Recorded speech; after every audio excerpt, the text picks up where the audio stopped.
There's a moment in every crowded room when silence falls for the wrong reasons.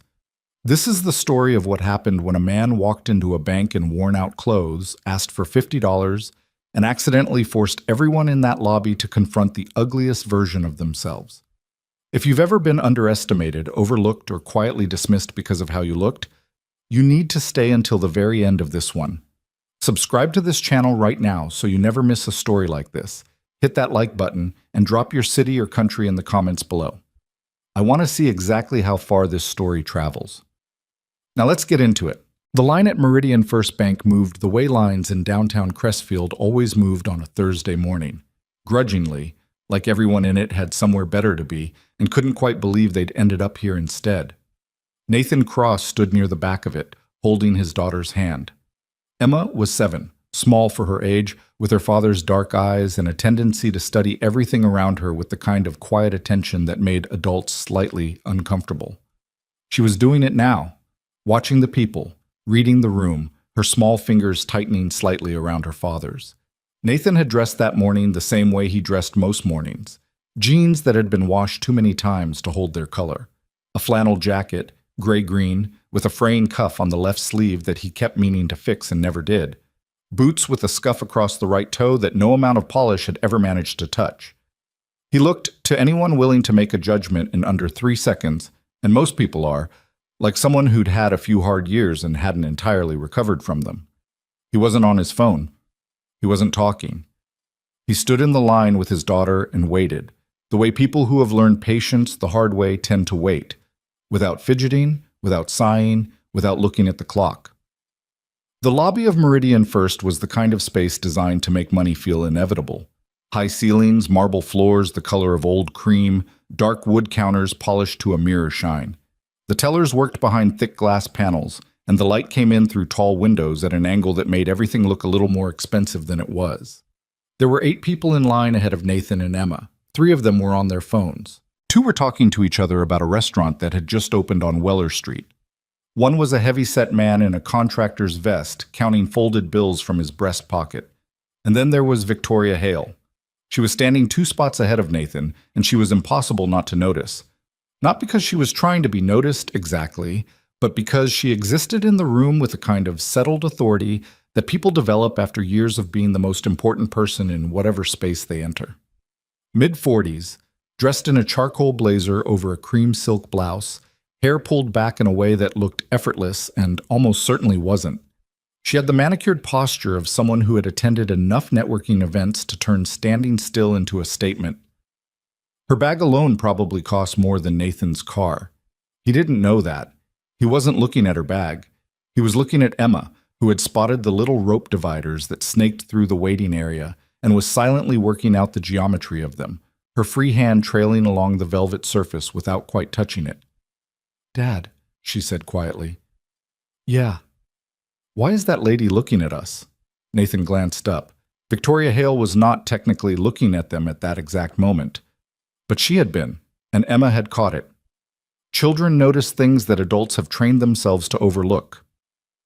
"She's probably just thinking about something," Nathan said.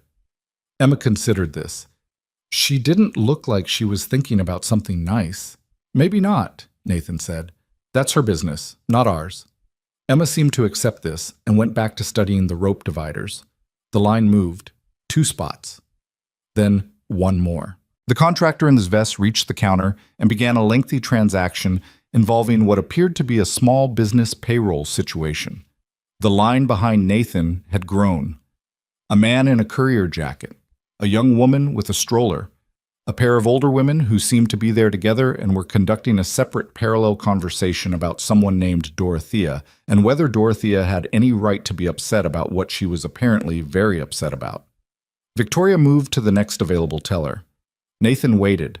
When the contractor finished and moved away, the teller, a young woman with a name tag that read Priya, looked up and gestured to the next person. That was Victoria. She stepped forward, placed her bag on the counter ledge with a practiced efficiency, and Nathan caught fragments of her transaction. Business account. Wire transfer.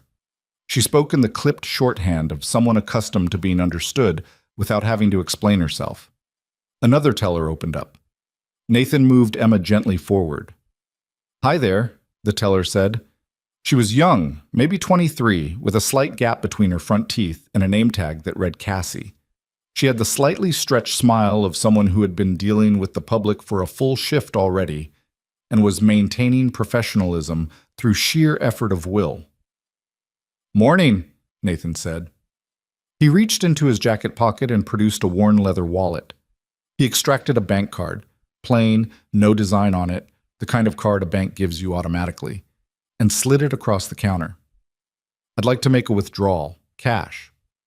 "Sure thing," Cassie said, taking the card. "How much today?" $50, Nathan said. There was a pause. It was slight, barely a second, but it was there. Cassie caught herself and nodded and began typing at her terminal. Nathan looked down at Emma, who had moved slightly closer to the counter and was trying to see over the edge of it with limited success. "You can't see much up there," he told her. "I can see the top of the computer," she said. "Thrilling." "It has a sticker on it," Emma said. "A little frog." Good eye. Behind them, or somewhere to the side, Nathan wasn't entirely sure, he heard something. Not a full sentence. Just a sound. The specific social sound of a person who has decided to make their amusement available to whoever happens to be nearby. A small, compressed laugh with edges on it. He didn't turn around. Emma did. Children always turn around. She looked back at the woman who had made the sound, a woman with close-cut silver jewelry and the kind of blowout that required a professional, and then she looked at Nathan. "What's funny?" she said. Not loudly, just a question. "Nothing," Nathan said. "That lady laughed at something." "She laughed at an idea she had," Nathan said. "People do that sometimes." Emma frowned. "That's weird." "Little bit," Nathan agreed. Victoria Hale, who had completed her transaction and was now at the adjacent counter signing something, was not the one who had laughed. But she had heard it, and she'd done nothing to counteract it, which is its own kind of participation. She had, in fact, already sized Nathan up when he'd entered the line, cataloged him in the way she cataloged most things quickly, and moved on. Worn clothes, cheap jacket, a kid in tow. A man who probably had direct deposit of something modest and had come in to get cash for the week because online transfers confused him, or he liked the tangibility of bills. That was the story she'd constructed in the time it took the line to move 2 spots. She wasn't even conscious of having done it. That is how it works, most of the time. Judgment as background process, silent and automatic. What happened next was not automatic. What happened next required Nathan Cross to do exactly what he always did in situations like this, which was nothing particularly dramatic, just the thing that came naturally to him, which was to stay in his own lane and let people be what they were. Cassie finished typing. Her expression, which had been professional neutral since Nathan approached, shifted, subtly, barely perceptibly, but Nathan had been watching people long enough to notice. Her eyes went from the screen to his face and then back to the screen, and something recalibrated in her posture. She straightened slightly. The stretched smile became something more considered. "Mr. Cross," she said, and the Mr. was slightly different than the casual tone she'd been using. Not obsequious, just different. Did you want me to pull that from your checking account?" "That's fine," Nathan said. Cassie hesitated.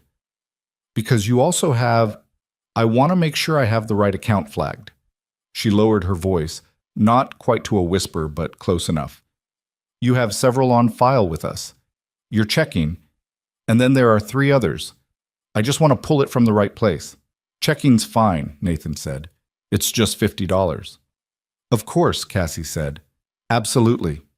She processed the transaction with an efficiency that had somehow become slightly more careful than before, as though she was now paying a different quality of attention to everything she touched. She counted out the bills, 2 20s and a 10, and placed them on the counter, and she did it the way tellers are trained to do, but with the extra degree of deliberateness that people reserve for transactions they want to get exactly right. Nathan took the bills, folded them once, and tucked them in his wallet. "Thank you," he said. "Any time, Mr. Cross," Cassie said. "Is there anything else I can help you with today?" "We're good. Thanks for your help." He took Emma's hand and they stepped back from the counter. That should have been the end of it. That is how it would have ended on most days, in most banks, in most lives. A man takes out $50. A man leaves. The story doesn't go anywhere because the story isn't visible to anyone watching, except that Cassie, as she moved to close the transaction on her terminal, had flagged something, a standard protocol at Meridian First for accounts of a certain category. And the flag had reached the small office behind the main floor where a man named Douglas Pratt, the branch manager, had been reviewing quarterly reports and drinking a coffee that had gone slightly cold 20 minutes ago. Douglas Pratt was 49 years old and had managed this branch for 11 years. He was the kind of banker who had survived long enough to develop good instincts about what mattered and what didn't. He stood up from his desk, straightened his jacket, and walked out onto the floor with the purposeful unhurriedness of someone who had learned not to rush in professional settings. He crossed the lobby. Nathan and Emma were almost at the door. "Mr. Cross," Douglas said. Nathan turned. Emma turned with him. Douglas extended his hand. "Douglas Pratt, branch manager. I apologize for not introducing myself sooner." Nathan shook his hand. His grip was even, not demonstrative. "Nathan Cross, this is my daughter Emma."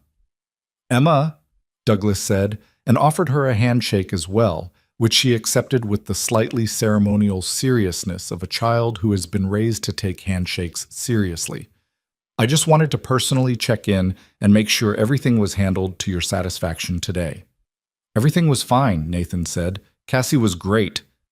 "I'm glad to hear it. If you ever need anything, Seth's, any of your accounts reviewed, portfolio questions, anything at all, I want you to know my door is open. You don't need an appointment." "I appreciate that," Nathan said. He said it the way he said most things, without extra emphasis, without playing anything up or down. He wasn't being modest. He wasn't performing humility. He was just talking to another person in a bank lobby at 10:15 on a Thursday morning, the same way he'd have talked to him on any other day. What Nathan did not do was look around the room to see who was watching. He didn't need to. Emma, however, was 7 years old and had no such restraint. She looked around the room the way children look around rooms when something interesting has happened and they want to see if other people have noticed, and what she saw was this. Several people who had been going about their business were now not going about their business. They were watching. Quietly, with the specific stillness of people who are pretending they aren't watching while very clearly watching. The heavy-set man in the contractor's vest. The courier. The two older women who had been discussing Dorothea. A man with a briefcase who had just come in and hadn't even reached the line yet. And Victoria Hale, who had finished at the counter and was now standing near the exit with her bag over her shoulder and her signed documents in hand, and who was looking at Nathan Cross with an expression that she had not yet had time to rearrange. It was the expression of someone doing very fast, very uncomfortable mental arithmetic. Emma tugged Nathan's hand. "Dad," she said as they moved toward the door, "that man knew your name. He works here. He knows everyone's name. He came out of the back to say hi. He was being friendly." Emma walked in silence for a moment. "Did he come out of the back to say hi to the other people in line?" Nathan looked down at her. She was watching him with those dark, steady eyes, waiting for an answer that matched what she'd actually observed. "Probably not," Nathan said. "Why not?" "That's a long answer," he said. "We have time," Emma said. "You said we're getting lunch." "We are." "So we have time." They pushed through the door and the lobby was behind them. Outside, the November air had the kind of clean edge to it that follows a night of rain, and the street was wet and bright and ordinary, and Nathan Cross walked down the sidewalk with his daughter and started trying to find a way to explain something that was, at its core, not complicated, but also not something a 7-year-old should have to learn this way. Behind them, in the lobby of Meridian First Bank on Calder Avenue, the ordinary noise of business transactions slowly resumed, but something had shifted. The man in the worn flannel jacket had walked in and walked out, and $50 had changed hands, and the room had been left to sit with the particular discomfort of having been caught in the middle of its own assumptions. Victoria Hale stood near the exit for a moment longer than necessary. Her fingers were tight around the strap of her bag. She had dismissed him so quickly, so cleanly, so automatically. The way you dismiss something that doesn't register as relevant. And the thing that was sitting in her chest now, that she didn't have a clean word for, wasn't exactly embarrassment. It was something more like vertigo, the sense that the floor was not quite where she'd thought it was. She pushed the door open and walked out into the November morning. The questions she was carrying with her were still forming. She didn't quite know their shape yet. She just knew they were there. The kind that don't leave when you walk out of a room. The kind that follow you to lunch and don't let you fully taste your food. Back inside, Cassie set her terminal for the next customer. Her manager was making his way back to his office. The lobby was returning to its normal rhythms. But the man in the gray-green jacket and the little girl with the dark eyes had left something in the room that wasn't going to air out as fast as everyone hoped. It never does. The diner Nathan chose was 3 blocks from the bank, on the corner of Calder and Ninth, a place called Morrow's that had been serving the same breakfast menu since before either of them was born. The booths were red vinyl, cracked in places and repaired with strips of electrical tape that had been there long enough to become part of the furniture. The coffee came in thick ceramic mugs, and the menus were laminated and spotted with age. Nathan liked it because no one here had ever looked at him twice. Emma ordered a grilled cheese and a chocolate milk with the focused deliberateness of someone making an important decision. Nathan got coffee and eggs and toast and did not look at his phone, because he generally did not look at his phone when he was with Emma, a rule he'd made when she was 3 and had never broken. She was quiet for a while, working on the straw wrapper, folding it into a small accordion. Then she said, "You never answered my question." "Which one?" "Why the man came out to say hi to you and not the other people." Nathan wrapped both hands around his coffee mug. The warmth of it was good against the November cold that was still in his fingers. He looked at his daughter, the accordion wrapper, the serious expression, the way she was waiting without impatience, just waiting. And he tried to figure out where to start. "Do you know what an account is?" he said. "At a bank?" "It's where you keep your money." "Right. People can have different kinds. Some people have a little, some people have a lot. The man who came out, Douglas, he's in charge of the branch. Part of his job is to make sure certain clients feel taken care of." Emma thought about this. "Certain clients," she repeated. "Not all of them." "Not usually, no." "So you have a lot of money in there?" Nathan looked at his coffee. "Some." "How much is some?" "That's a different kind of long answer." Emma considered this. She finished folding the wrapper and set it on the edge of the table. "Those people in line," she said, "they thought we were poor." It wasn't a question. Nathan didn't treat it like one. "Yeah," he said. "Some of them probably did." "Because of your jacket?" "Probably." "That lady looked at us funny when we got in line," Emma said. "The one with the gray bag. I saw her." "I know you did. Did it bother you?" Nathan looked at her directly. "A little," he said, because lying to children about things like this seemed like the worst kind of mistake, the kind that compounded over time. "Not as much as it used to." Emma seemed to find this acceptable. She pulled her chocolate milk toward her. "It bothered me," she said matter-of-factly.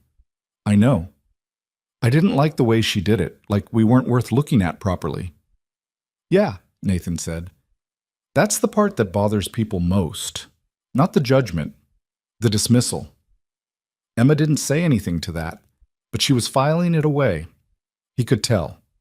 She filed things away the way her mother used to, quietly and permanently, and they came back out weeks later in conversations that caught him off guard. The food came. They ate. The diner was warm and smelled like coffee and butter, and the particular brand of cooking grease that accumulates in places that have been feeding people for decades. And Nathan Cross sat across from his daughter and was, for a while, exactly as content as he looked, which was to say, quietly and without performance. He did not think about Victoria Hale. He thought about Emma's school schedule and whether the left rear tire on his truck needed rotation, and whether the grocery list he'd made on a notepad at home covered everything they'd actually need. These were the thoughts that occupied most of his days, and he was not embarrassed by that. He had not always been this way. That fact was something very few people in his current life knew much about, and he preferred it that way. The company had been called Viridian Systems. and Nathan had built it over 6 years in a rented office above a dry cleaner on the east side of the city, starting with 2 developers, a second-hand server rack, and an idea about automated financial reconciliation that, at the time, most people in the industry thought was either premature or impractical. He'd been 31 when he started it. He'd been wrong about a great many things. He'd worked 16-hour days and eaten takeout containers of food over a keyboard and missed events he should not have missed and pushed people harder than they deserved, and made promises that kept him awake at night wondering if he could keep them. He had not been a clean person in those years. He'd been a driven one, which is a different thing, and the difference matters. By year 4, Viridian had 38 employees and 2 major enterprise contracts and was generating revenue that surprised even Nathan, who had believed in the product the way people who build things from nothing have to believe in them, with a completeness that leaves no room for the alternative. By year 6, it had a partner. His name was Derek Calloway, and Nathan had met him at an industry conference in the second year when Viridian was still small enough that getting a table at the conference dinner felt like an achievement. Derek was everything Nathan was not, which was why Nathan had trusted him. Where Nathan was internally focused, product, engineering, execution, Derek was relational. He could work a room with a natural ease that Nathan admired, genuinely, without resentment. He knew which conversations to have with which people and when to have them. He understood the strategic landscape of the industry the way a good chess player understands the board 3 moves ahead. They'd formalized the partnership in year 3. Equal shares. Nathan kept operations and product. Derek took business development and investor relations. It worked for a while. The thing about betrayal, and Nathan had had years to think about this more than he wanted, is that it rarely announces itself. It tends to arrive dressed as something reasonable, a difference of opinion about direction, a series of decisions made without full consultation, a pattern of small exclusions that each seem justifiable in isolation, but which, assembled together, form a picture you didn't realize was being painted until the moment someone turns the canvas around. Nathan had turned the canvas around on a Tuesday in November, 5 years ago. He'd come in early, earlier than usual before the office filled up, because he'd had a nagging unease about something in the latest investor communications and wanted to look at the files before the day started. What he found, across the course of 3 hours in his own office, with the door closed and his coffee going cold, was that Derek Calloway had been cultivating a separate acquisition offer with a private equity group for 11 months. The offer was structured in a way that would result in Derek walking away with a controlling stake in the successor entity. Nathan's shares, under the terms Derek had negotiated without his knowledge, would be diluted to something largely ceremonial.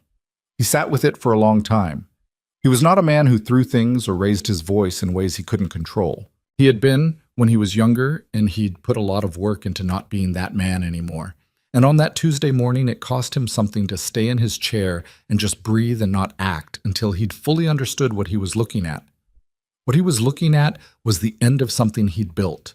He could fight it. He had lawyers, he had documentation. He had, in fact, enough documentation that he could have made the acquisition significantly complicated for everyone involved. But Viridian, by that point, had employees with families and mortgages and stock options that depended on stable ownership, and Nathan understood that a prolonged legal battle over control would torch the company from the inside out, regardless of who won. So he negotiated. He negotiated quietly and firmly and without public drama, and he walked away from Viridian Systems with a settlement that was, by any objective measure, substantial, less than what he'd built it to be worth, less than what he deserved, but enough. More than enough. He converted it methodically, over the following 18 months, into a diversified investment portfolio managed through a private holding company that he'd incorporated under the name Cartwell Holdings, which meant nothing in particular, and that was the point. He'd bought a house in the kind of neighborhood where nobody asked what you did for a living because they were too busy trying to keep their own lives organized. He'd driven the same truck for 4 years. He'd stopped wearing the kind of clothes that invited certain kinds of conversations. He did not do this because he was ashamed of what he had. He did it because he had learned in the year after Viridian something clarifying and permanent, that the version of himself who had needed people to know what he was building, who had measured himself against the room, who had cared about the industry's opinion of him with an urgency that now seemed almost comic, that version had been wrong about what mattered. What mattered was Emma. She had been 2 when all of it happened. She would never know Viridian systems. She would never know the version of her father who had checked market position before he checked in with the people around him.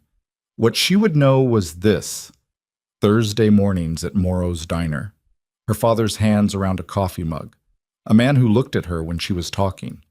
The rest of it was just numbers. Victoria Hale's office was on the 14th floor of the Caldwell Tower on Morrison Street, and it had a view of the city that she had worked for 17 years to earn. She was aware of this fact in the way people are aware of things they've stopped fully seeing. The view was there. She knew it was there. But most mornings she sat down at her desk and opened her email, and the window might as well have been a wall. This Thursday morning, she sat down and opened her email and then found herself staring at the window. The lobby of Meridian First was replaying in her head in a way she didn't particularly welcome. She was not someone who spent a great deal of time in retroactive self-examination. She found it inefficient, for the most part. What was done was done.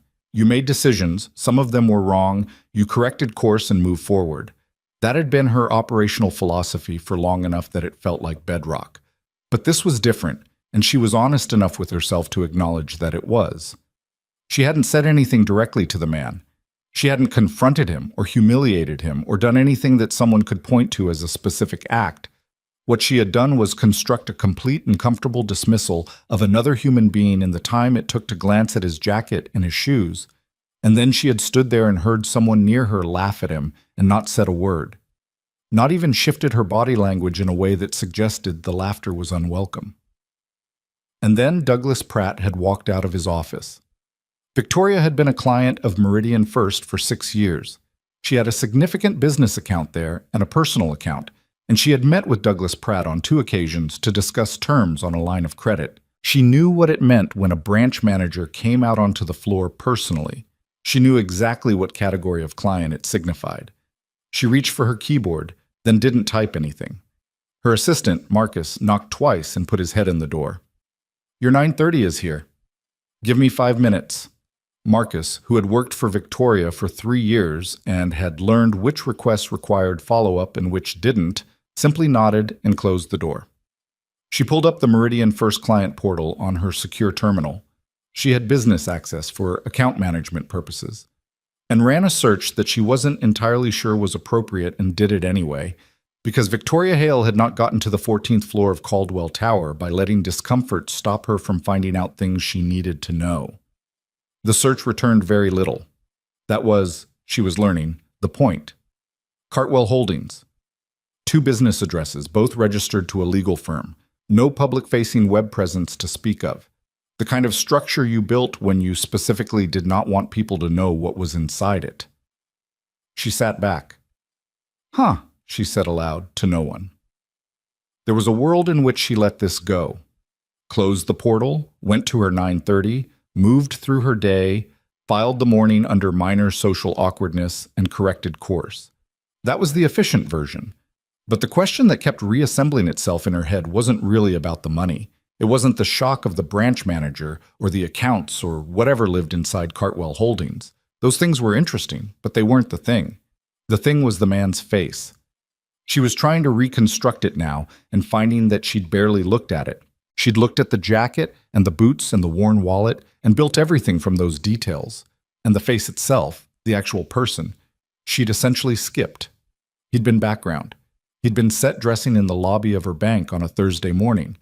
And he'd stood in that line with a 7-year-old girl who had looked back at Victoria with the direct, unimpressed gaze of a child who had not yet learned the adult habit of politely pretending not to notice. Victoria put her hands flat on the desk. She picked up her phone. Put it down. Picked it up again and scrolled to the number of her account manager at Meridian First. Not Douglas Pratt directly, but his assistant, a woman named Renata who had worked there for a long time and knew things that weren't necessarily in any file. She dialed. "Meridian First, Douglas Pratt's office." "Renata, this is Victoria Hale. I had a quick question. I'm not looking to bother Douglas. I just wanted to ask something informally." "Of course, Ms. Hale. What can I help you with?" "This is going to sound like a strange question," Victoria said, and paused, and then asked it anyway. The man who was in the lobby this morning, Nathan Cross. How long has he been a client? A brief pause on the other end. Not uncomfortable, careful. I'm not really in a position to speak to individual client details, Ms. Hale. I'm sure you understand. Of course. I'm not asking for account specifics. I'm asking if you know him. Another pause. And then quietly, with the specificity of someone choosing their words, I know that he's been with us for a long time. And I know that he's never given us anything but an easy morning when he comes in. Does he come in often? Not particularly, but when he does, Renata stopped herself. He's a good client, Ms. Hale. That's about as far as I should go. That's fair, Victoria said. Thank you, Renata. She set the phone down. A good client, said in the tone of someone who meant something rather more than the plain words. Marcus knocked again. 5 minutes was 6 minutes ago. I know, Victoria said. Send them in. She straightened her jacket and turned away from the window and put on the face she wore in meetings. Focused, present, engaged. It was not a false face. She was genuinely good at her job and genuinely present in rooms that required her to be. But underneath it, in the part of her mind that kept running background processes the way computers do, the morning was still there. The man in the worn jacket, the little girl, the branch manager's handshake, the account she wasn't allowed to ask about, the way he hadn't looked around the room afterward, the way he'd just taken his $50 and his daughter and walked out like the whole thing had already stopped mattering to him before he reached the door. She'd spent 17 years in this industry learning to read people. She read their clothes and their watches and their handshakes and their pauses. She read the texture of their confidence, whether it was real or performed, whether it came from foundation or from veneer.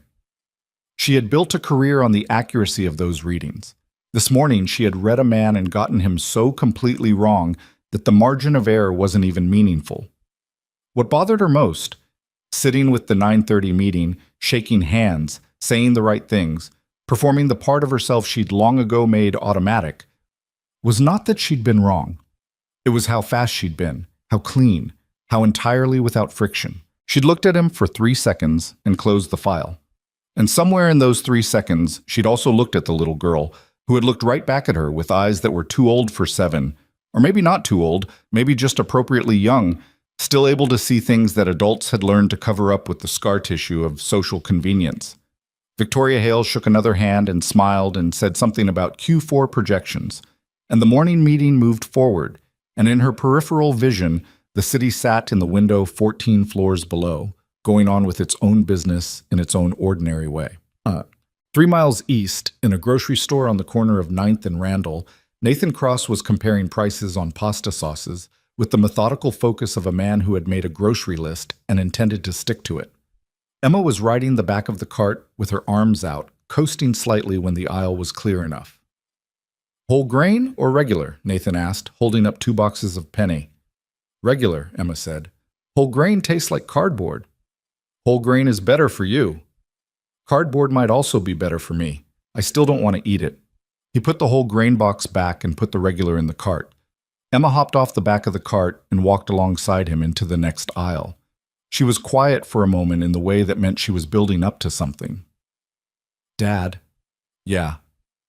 If we have a lot of money, she said, without preamble, in the clear, carrying voice that children deploy in public spaces without awareness of their surroundings, why do you always check the prices? Nathan didn't look around to see if anyone had heard. Because checking prices is a habit, and habits are either good or bad, and this one doesn't hurt anyone. But you don't have to. Doesn't mean I shouldn't. He paused at the canned tomatoes. Money doesn't stay money if you treat it like it can't leave. Emma thought about this. Is that why we don't have a big house? We have a house that fits us. Tyler's house has a pool.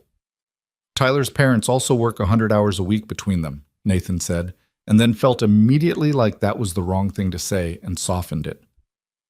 Which is fine. They made different choices about what they wanted. Every family decides what to build toward. What do we build toward? He looked at her. She was standing in front of the canned tomatoes in her jacket with a puffy collar that was slightly too big for her because he'd bought the next size up to get the extra year out of it, and she was looking at him with absolute genuine curiosity, no agenda, just asking. Right now? He said. Lunch. Then I think you mentioned something about wanting to go to that park with the duck pond. Emma's expression broke into something that cleared the entire aisle of philosophical weight. The one with the bridge? That's the only duck pond near us with a bridge. Yes, she said, that one. Then that's what we're building toward. She went back to hanging off the side of the cart. Nathan picked up 2 cans of tomatoes, compared the unit prices on the shelf tag with the same unhurried attention he gave everything, and put the better value in the cart. It was a Thursday. The store was not particularly crowded.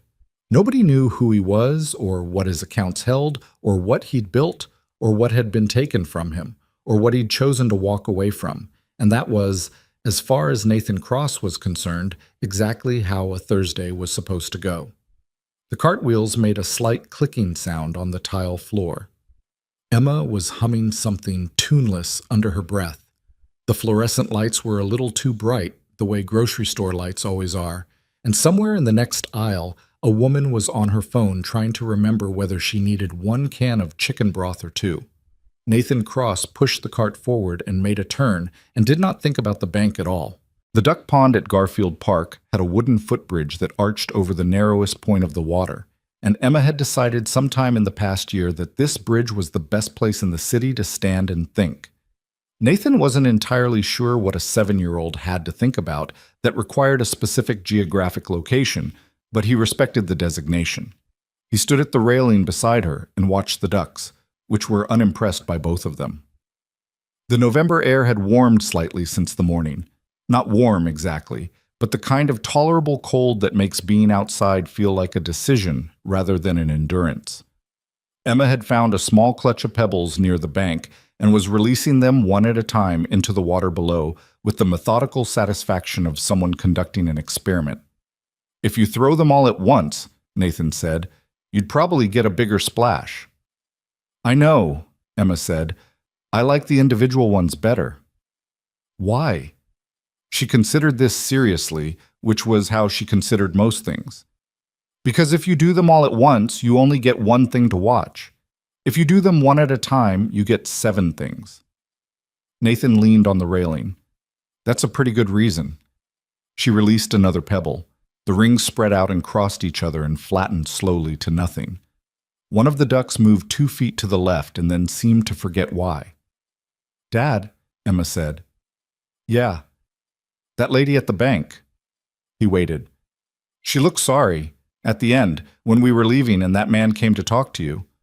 Emma turned her last pebble over in her fingers. She had a face like when I spilled the juice on the library book, like she knew she'd done something but hadn't figured out what to say yet. Nathan was quiet for a moment. You noticed a lot this morning. I notice things, Emma said, without pride, just as statement of record. You always say I do. I do say that. Was she sorry? I think she was starting to be, Nathan said. Whether that goes anywhere, that's up to her. Emma dropped the last pebble. They both watched the rings. Would you forgive her if she apologized? There's not much to forgive, Nathan said. She didn't do anything to me. She had a thought about me that was wrong. That happens. She laughed. She didn't laugh directly. Someone near her laughed and she let it stand. That's different. Emma considered the distinction. Is it better or worse? Nathan thought about it honestly. Different, he said. Letting something stand when you could push back. That's a choice too. But it's a quieter one. People make that choice 100 times a day without realizing it. Emma leaned on the railing beside him, mimicking his posture without meaning to, a habit she'd developed. He'd noticed it some months ago, and it had done something to his chest that he didn't have a clean word for. Do you ever make it? She asked. The quiet choice. Letting something stand. Sure. When? He looked out at the water. A second duck had drifted toward the bridge and was regarding them with the flat, appraising look of an animal that has concluded humans are mostly irrelevant unless food is involved. This morning, he said, when that person laughed. I could have turned around, said something, made it a thing. Why didn't you? Because it wasn't worth the shape it would have taken, Nathan said. You were there, And the point I would have made, well, whatever it was, wouldn't have landed the way it needed to. Some things land better when you just let the room figure it out. Emma looked at the duck. The duck looked back. And did the room figure it out? Nathan almost smiled. It was working on it when we left. Victoria Hale worked through lunch. This was not unusual. What was unusual was that she worked through lunch while not actually accomplishing anything meaningful, which almost never happened to her. She was staring at a fund allocation proposal that she'd reviewed 100 times in her career in various forms, and the words were resolving fine, but the meaning was dissolving somewhere between her eyes and her brain, because the part of her that was supposed to be focused on fund allocations was still standing in the lobby of Meridian First, watching a branch manager walk across a marble floor to shake a hand. She pushed the proposal aside. Her firm, Hale Capital Partners, which she had founded 9 years ago with 2 analysts, a borrowed conference room, and a client list she'd cultivated personally over years in the industry, managed roughly $800 million in assets across several investment strategies. She had built it the same way Nathan had built Viridian, from nothing, by force of belief and grinding and the specific refusal to accept that the size of a thing at its start had anything to do with the size it could become. She understood that kind of building viscerally. It was in the architecture of how she thought. What she had not understood until this morning was that she had also built something else alongside it, something less intentional, a set of reflexes so automatic she hadn't recognized them as choices. The way she moved through spaces, the way she read rooms, the hierarchy her eyes created before her mind even engaged. She had developed this over 17 years as a survival skill, and somewhere along the way it had become something she no longer questioned. She called Marcus in. "The Cartwell Holdings account," she said. "We have a position listed under that name in the early stage portfolio from 7 years ago. I want the full file." Marcus didn't blink. He was good at not blinking when Victoria made requests that had no immediately apparent explanation. "I'll pull it. And I want it from the original documentation, not the summary sheet, the actual subscription documents. Give me 20 minutes. He was back in 15. The file was thin. Private investments into early-stage funds tended to come in clean and stay clean, and this one was no exception. The subscription had been made through a legal intermediary, standard for private holding structures. The amount was not, by the current scale of Hale Capital Partners, transformative. But 7 years ago, when she had been raising her first dedicated fund, and calling in every favor she had, and making pitches in rooms where she wasn't entirely sure the people across the table believed she could do it. 7 years ago, this check had been one of 17 that had made the fund viable. She stared at the name on the subscription document, Cartwell Holdings, LLC. She turned to the signatory line. The managing principal was listed as N. Cross. Victoria set the file down on her desk and put both palms flat on either side of it and looked at the name for a long moment. He had invested in her fund before she had any track record to justify the confidence, before she'd returned $1 to anyone.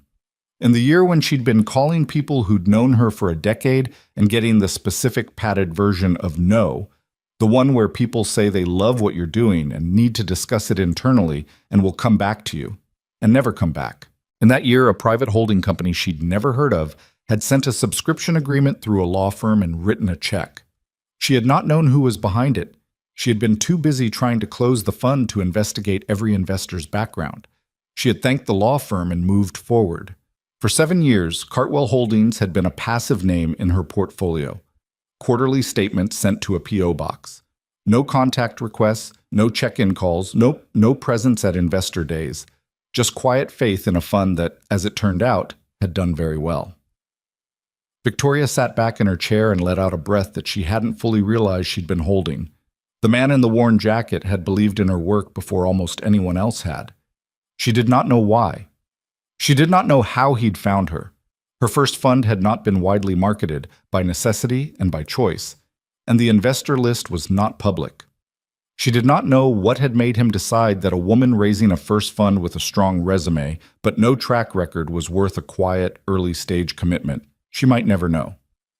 That was its own uncomfortable reality. What she did know was that she had stood 3 feet away from him in a bank lobby and let the texture of his jacket make him invisible. The apology took her 3 days to write. This was not because Victoria was slow with words. She was not. She drafted communications for a living, high-stakes ones, the kind where the phrasing mattered in ways that had legal and relational and financial dimensions all at once. She was precise and clear and efficient in written form. The problem was that none of the things she was trained to write were apologies, not real ones. The professional world she moved in did not generally reward genuine apologies. It rewarded acknowledgments of misalignment and expressions of intent to do better, which are related to apologies the way a photograph is related to a place. They share certain features. They are not the same thing. What she owed Nathan Cross was not a professional communication. She wrote 4 drafts. The first one was too formal. It read like a client letter, full of references to the professional context and almost nothing about the actual moment in the lobby. The second one went too far the other direction and became something that made her uncomfortable to read, overly disclosive, the kind of thing that would make him feel he'd somehow been burdened with her processing. The third draft was better, but ended on a paragraph about her firm's future expansion plans, which she deleted the moment she read it back and understood what she'd done. She was, automatically, turning a genuine moment into a business opportunity. The reflex was so deep it had inserted itself into a personal apology without her noticing. The fourth draft was shorter than the others. She did not mention Cartwell Holdings, she did not mention the fund or the investment or anything that would make it seem like the apology was connected to his financial significance to her firm. She wasn't sure she fully succeeded.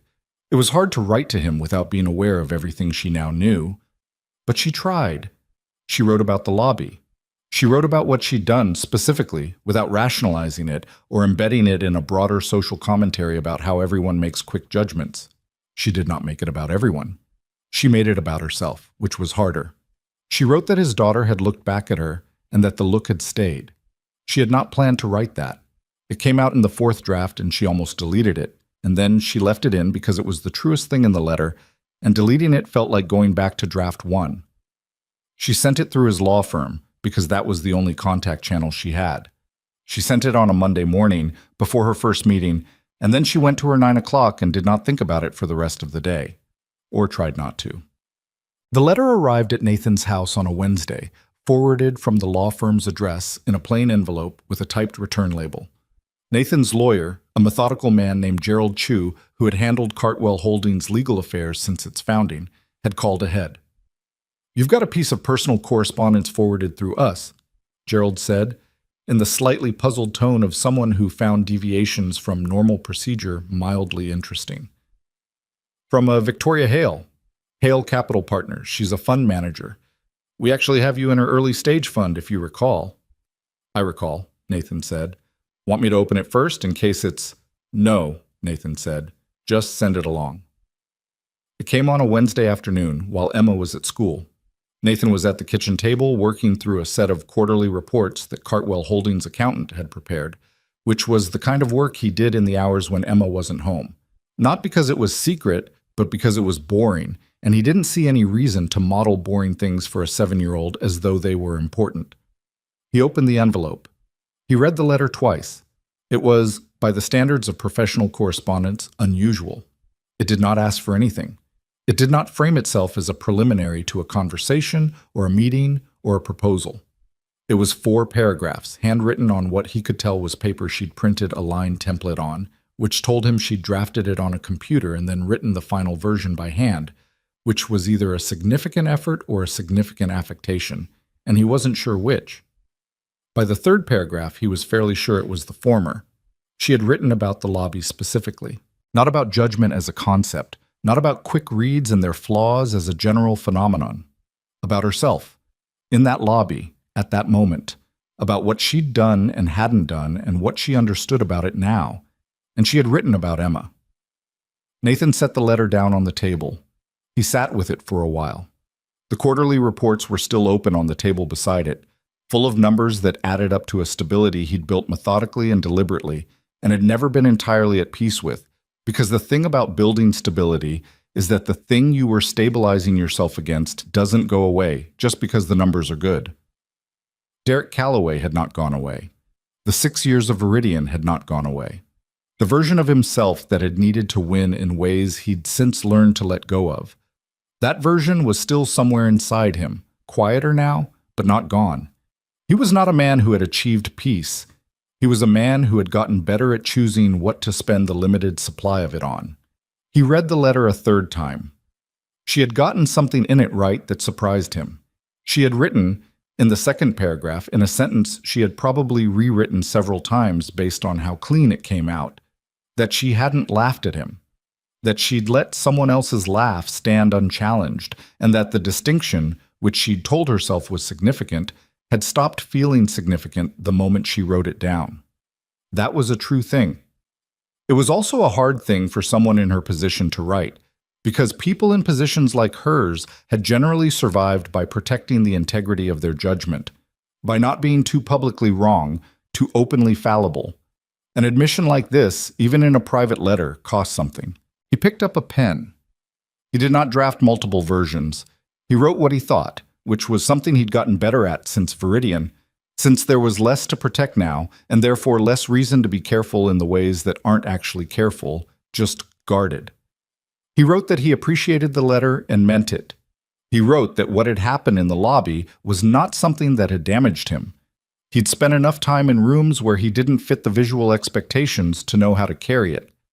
He wrote that Emma had made an accurate read on her face, and that Emma was, in his slightly biased view, almost never wrong about faces. He almost left it there. Then he wrote one more paragraph. He wrote it because the letter had earned it, because she'd written about the specific thing rather than the general thing, and he thought the specific thing deserved a specific answer.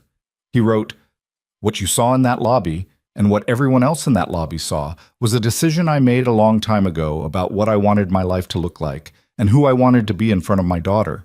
It wasn't a statement directed at anyone. Most mornings it doesn't intersect with anyone at all. Thursday was an exception. I don't think badly of you for the read you made. It was the read the available information supported. What I'd ask you to notice, if you haven't already, is how fast it happened. Not because you're unusual in that, because none of us are, and that's the part worth sitting with." He sealed the envelope. He wrote the return address for Cartwell Holdings law firm and the destination for Hale Capital Partners, and set it next to his keys to mail on the way to pick up Emma.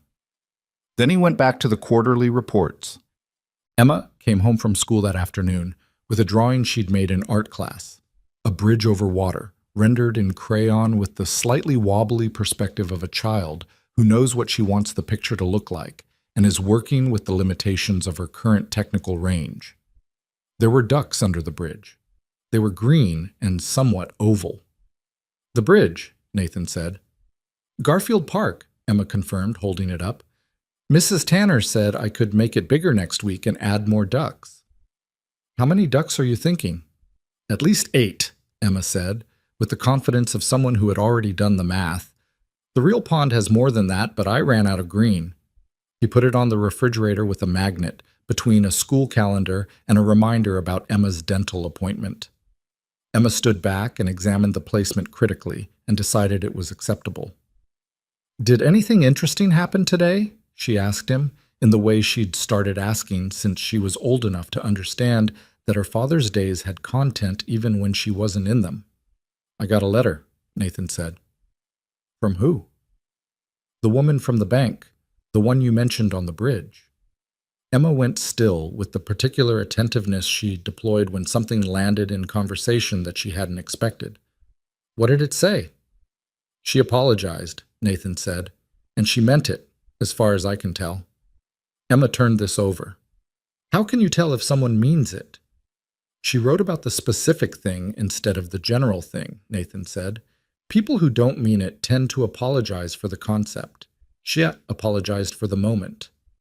Emma looked at the drawing on the refrigerator. One of the oval ducks was slightly larger than the others, perhaps accidentally, or perhaps because Emma had had a particular duck in mind. "Did you write back?" "I did." "What did you say?" "I said it was okay, and I said something else that I thought she needed to hear." "What?"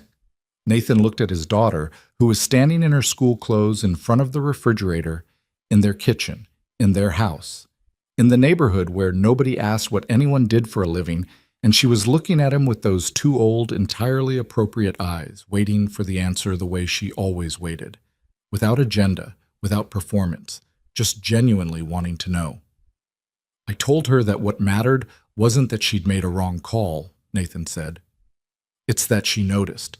Most people in that lobby will go home and not notice. They'll move on because nothing in the morning costs them anything. For her, something stuck. That's rarer than it sounds. Emma thought about this for a moment. Then she went to her backpack and began pulling out homework, which was her standard signal that a conversation had reached its natural conclusion and she was ready to move to the next thing. But halfway through pulling out a folder, she paused. Dad? Yeah. I think she'll be different now, Emma said.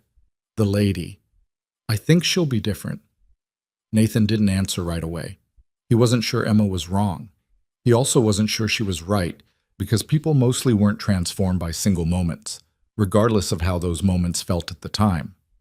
Transformation was slower than that. It happened in the accumulation of small corrections, each one requiring the same uncomfortable reckoning that the first one did, only slightly easier because you'd already done it once. But the first one mattered. The first one was where it started. Maybe, he said. Emma nodded, apparently satisfied with maybe, and spread her homework on the table. Outside, the November afternoon was doing what November afternoons in this part of the country always did, dimming earlier than seemed fair, the light going amber and then thin and then gone. The street through the window settling into the specific quiet of a weeknight, in a neighborhood where people came home and closed their doors and cooked dinner and helped with homework and fed the parts of their lives that didn't make good stories but were, most of them, the actual substance of things.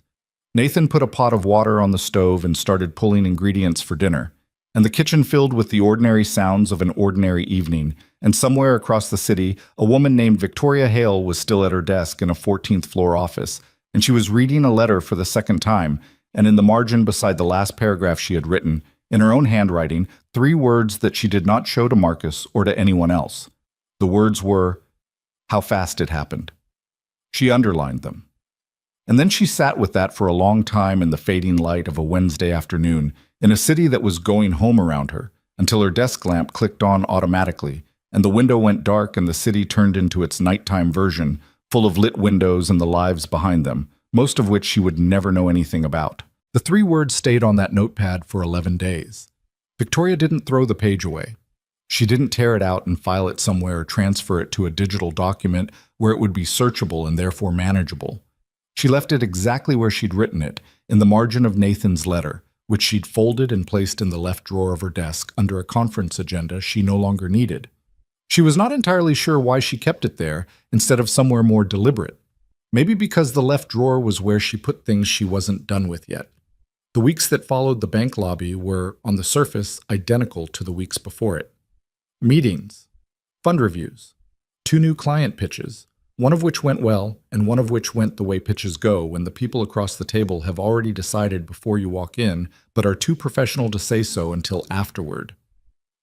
A team off-site that she'd planned for Q4 and that ran 2 hours over because her senior analyst had a genuinely productive disagreement about risk parameters that she let run, because those were the disagreements worth having.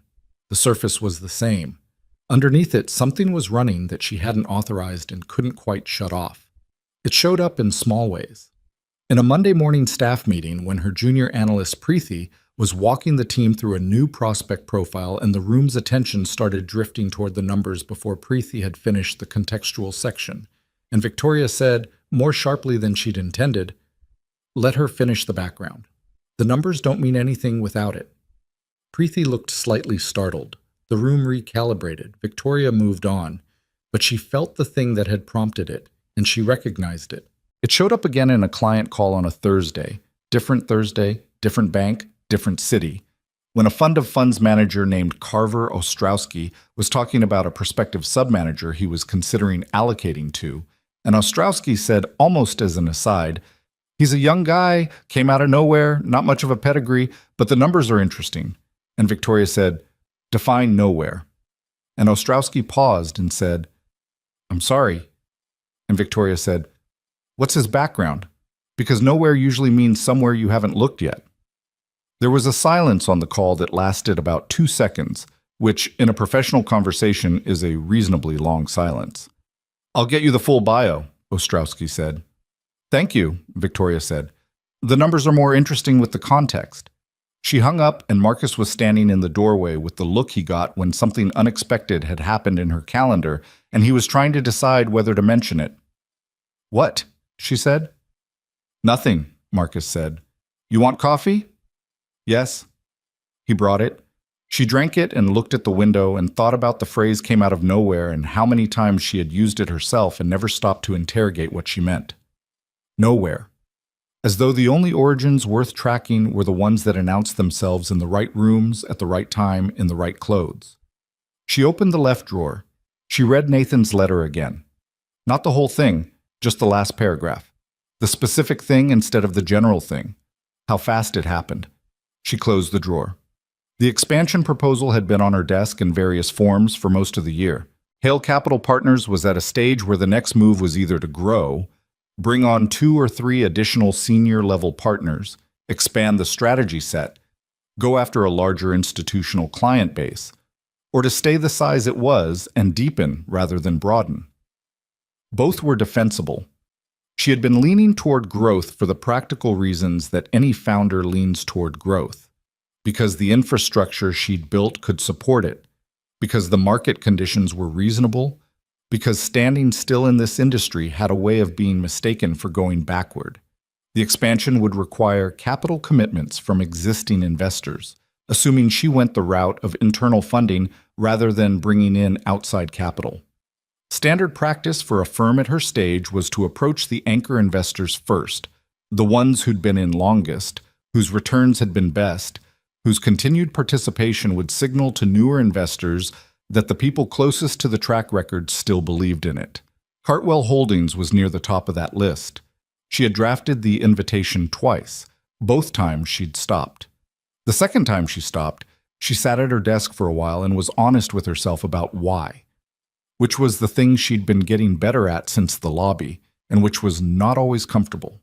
The reason she stopped was that she couldn't fully separate the invitation from the other thing. The apology had been genuine. She believed that. But she also believed that she was a person whose instincts ran toward leverage, toward opportunity, toward the conversion of raw material into useful form. And she was not entirely sure whether the invitation was an act of genuine professional outreach or an act of ongoing repair dressed up as professional outreach. The distinction mattered to her, more than it probably would have mattered to her 3 weeks ago. She called Gerald Chu. Gerald was Nathan's lawyer, and also, as it happened, someone she had crossed paths with at an industry event 2 years ago, and whose card she had kept because he had struck her as precise without being cold, which was a combination she valued. She told him she was reaching out in connection with Cartwell Holdings' existing position in her early-stage fund, and that she had an expansion proposal she'd like to make available, and that she wanted to be transparent that she was aware of the situation at Meridian First and the subsequent correspondence, and that she understood if Mr. Cross preferred to keep the relationship at its current level. Gerald was quiet for a moment. "I'll pass it along," he said. "I'd appreciate that." "Can I ask you something, Ms. Hale, off the record?" "Go ahead." "Why are you telling me all that?" He meant the transparency about the bank, the letters. You could have just sent the standard expansion materials. He'd have evaluated them on the merits. Victoria thought about it. "Because the merits aren't the only thing on the table," she said, "and I thought he deserved to know I understood that." Another pause. "All right," Gerald said, "I'll pass it along." She sent the materials through his office the following morning. A full expansion prospectus, the current fund performance summary, the proposed terms. She attached a separate cover note, 4 sentences, that said nothing about the bank or the letter and nothing about anything personal. Just, "I want to be direct about the nature of this invitation. Your early participation in this fund mattered at a time when it wasn't easy to find people who believed in what I was building. This expansion is something I think is worth your consideration. I understand if you decide otherwise." She sent it. She went to her 11 o'clock. She did not spend the rest of the day thinking about it, mostly. Nathan read the expansion materials on a Saturday morning while Emma was at her weekly art class across town.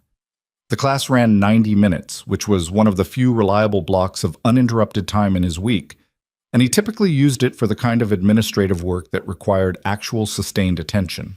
Account reviews, correspondence. Anything that involved reading documents carefully rather than skimming them. The materials were good. That was the first thing he noticed, setting aside everything else. The quality of the underlying work was evident in the structure of the proposal, in the specificity of the risk disclosures, in the way the performance data was presented without the selective framing that less scrupulous fund managers use to make numbers look better than they were. She wasn't hiding anything in here. She was laying it out. The second thing he noticed was the cover note. He read it twice. Then he set it aside and read the prospectus fully, the way he read anything he was evaluating. Without skipping sections, without jumping to the conclusions page, from front to back with a pen in his hand for marking passages that needed a second look. He made 6 marks. 2 of them were questions about fee structure that Gerald could clarify. 2 were points where he wanted to look at the underlying data more carefully. 1 was a notation about the proposed timeline that he thought was slightly optimistic but not unreasonably so. And 1 was a paragraph in the strategic rationale section that he read and then read again and then set his pen down. She had written in a section describing the philosophy behind the expansion, "The firms that last in this industry are the ones that resist the pressure to evaluate human capital the same way they evaluate financial capital, on immediately visible metrics, on surface indicators of likely return. The managers who have generated the most durable results for our investors have not always been the ones who look the most like what we expected. That bias, the expectation bias, is a performance risk that most firms don't list in their risk disclosures. We consider it one of the most significant risks we manage." She had written it into the fund document, not into a letter, not into a cover note, not into a private conversation, into the prospectus. The official document that would go to every investor they approached for the expansion. Nathan sat with that for a while. He understood what it had cost to write it that way, not in the letter, not in a personal exchange, but in the document. Because once it was in the prospectus, it was on record. It was part of the fund's stated philosophy, which meant it was part of what they were accountable to. You couldn't put something like that in a prospectus and then run your operation the way you'd run it before, not without it becoming a visible contradiction. She had not given herself an easy out. He wrote 3 pages of notes. He called Gerald on Monday and asked him to clarify the 2 fee structure questions. Gerald got back to him by Tuesday with the answers, which were reasonable. Nathan went back through his notes and crossed off the items that had been resolved and sat with the ones that remained. On Wednesday evening, after Emma was in bed, he sat at the kitchen table with the prospectus and the cover note and a cup of coffee that had gone slightly cold while he was reading, and he made a decision that was not complicated once he'd gotten to the bottom of what it actually was. He called Gerald Wednesday night. "Tell her I'm maintaining the existing position," Nathan said, "and I'm passing on the expansion." Gerald was quiet for a moment. "You want me to give her a reason or just the decision?" "Give her the reason," Nathan said. "Tell her the fund is solid and I think the expansion has a reasonable probability of success and the terms are fair. And tell her that the position I'm in is that I don't make decisions about money on the back of personal situations. I got into her fund because the numbers made sense. I'm staying in because the numbers still make sense. I'm not increasing because I'm at my allocation target for this strategy, and expanding beyond that doesn't fit the portfolio structure regardless of the opportunity." "That's all true," Gerald said. "I know it is." "She's going to know there might be more to it."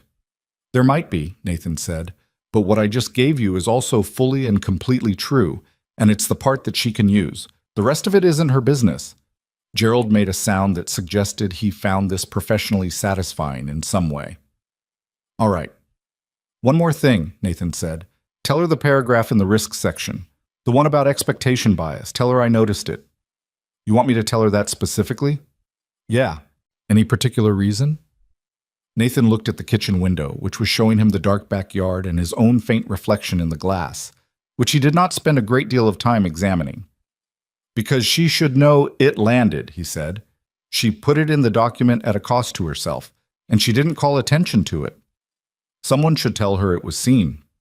Gerald wrote it down. Nathan could hear the scratch of pen on paper. "Is that everything?" "That's everything." He hung up and finished the cold coffee and washed the cup and turned the kitchen light off and went to check on Emma, who was asleep with one arm thrown over the edge of the mattress the way she always slept, like someone making a point about how comfortable she was. He repositioned the blanket. She didn't stir. He stood in the doorway for a moment with the hall light behind him and looked at his daughter in the dark room and thought, not for the first time and not for the last, that the measure of what he'd built and what he'd lost and what he'd chosen since was entirely different depending on where you stood when you looked at it. From the industry's vantage point, he'd had a career that peaked and broke and resolved into something quiet and private that nobody tracked anymore. From Cartwell Holdings' balance sheet, he was a private investor with a disciplined portfolio and a clean record and no particularly interesting story. From Gerald Chu's perspective, he was a client who paid his bills on time and didn't create problems and occasionally said things that made Gerald pause in the middle of writing them down. From this doorway, looking at Emma asleep with her arm over the edge of the mattress, he was something else entirely. Something that didn't have a line item. He went to bed. But Gerald delivered the message on Thursday morning over the phone with the clean efficiency that Victoria had come to associate with him in their limited interactions. He read Nathan's response verbatim. Portfolio allocation, strategy limits, the terms were fair. And Victoria wrote it down and thanked him and was about to close the call when Gerald said, "He also asked me to pass something along about the prospectus." All right? The paragraph in the risk disclosure section, the one about expectation bias. Gerald paused. "He said to tell you he noticed it." Victoria was quiet. "He said you put it in at a cost to yourself, and you didn't call attention to it. And someone should tell you it was seen." She didn't say anything for a moment. The 14th floor was its usual morning self. Marcus moving through the outer office, the sound of a meeting getting set up in the conference room down the hall, the city going about its business in the window. "Thank you, Gerald," she said. "Sure." She hung up. She looked at the prospectus on her desk, open to the risk section, the paragraph he'd identified. She'd written it on the third draft of the document. Not the first, not the second, but the third, which was the draft where she'd stopped trying to make it say the right things and started trying to make it say the true things. And this had come out, and she'd looked at it for a long time before she'd decided to leave it in. She told herself it was the right call from a marketing standpoint. Differentiation, authentic positioning, the kind of stated philosophy that sophisticated investors appreciated. That was all true. It was also a rationalization she'd built around something simpler and less strategic, which was that she'd meant it, and she'd wanted it on record, and she'd been slightly afraid to put it there. He'd seen that. He'd seen what it cost and said so, without making it transactional, without connecting it to the investment decision. He'd just said, it was seen. Victoria Hale sat at her desk on a Thursday morning in November, 2.5 weeks after a bank lobby had rearranged something in the way she understood the room, and she felt the specific, clarifying weight of being accurately witnessed by someone who owed her nothing. It was not comfortable. It was also not something she wanted to be without. She pulled up a blank document. She was not writing a letter this time. She was writing something internal, a note to herself, which she had almost never done in 17 years of professional life, because she was results-oriented and notes to oneself were not results. They were process, and she had always trusted the results more than the process. She wrote, "The expansion prospectus goes to secondary investors next week. Before it does, review every evaluation memo from the past 2 years, every sub-manager assessment, every team profile, every prospect summary. Read them again with the following question in mind. Where did we close the file early?" She looked at what she'd written. She added, "And find out who wrote the laugh." She had not thought about this for a while, but it came back now with some clarity. The laugh in the lobby had not come from her. She had established this in her own accounting of the morning, and she believed it. But whoever had produced it had been in her vicinity, which put them in some category of her world. Maybe a client, maybe another professional, maybe just someone who happened to be in the same bank that morning. She didn't know, and probably would never know, and was aware that the desire to locate the laugh was not entirely rational. But she wrote it down anyway. She closed the document without saving it, because it was the kind of note that was only useful while you were writing it. And then she stood up and put her jacket on and walked down the hall to the conference room where her team was waiting, and she sat down at the head of the table and said, "Before we start, I want to talk about how we do our first reads on people. Not clients, not the partners we're evaluating, the people in the room. I want to talk about what we use and what we miss and what that costs us." Her senior analyst, a careful man named David Park, who had worked for her for 5 years and had learned to read her shifts and register with some accuracy, looked up from his materials. Is this about something specific? Yes, Victoria said, but I'm not going to tell you what, because I want to hear what you think before I tell you what I think. David set his pen down.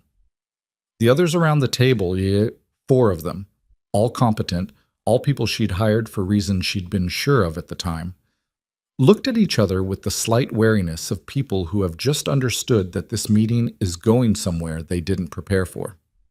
Okay, David said. Then let's talk about it. Victoria put her hands flat on the table, a gesture she hadn't noticed she'd started making until this moment, when she recognized it as something she'd been doing since the bank, since the lobby, since the moment Douglas Pratt had walked across the marble floor and the room had shifted under everyone's feet. Start with the last 3 prospect profiles we passed on, she said. Tell me the actual first thing you noticed about each one. Not what you wrote in the memo. The actual first thing. The room was quiet for a moment. Then David Park said, "The first guy, I noticed his firm's website looked outdated." Before you looked at the returns? David hesitated. Yeah, he said. Before the returns. Okay, Victoria said. That's where we start. Outside the window, the city moved through its Thursday morning the way cities do, in all directions at once, full of people carrying versions of themselves that didn't always match the versions other people saw, making quick reads and quiet judgments and small choices about what to let stand and what to push back on, the aggregate of which amounted to something larger than any single moment, but which was built, always, one moment at a time. The conference room table had 6 chairs around it.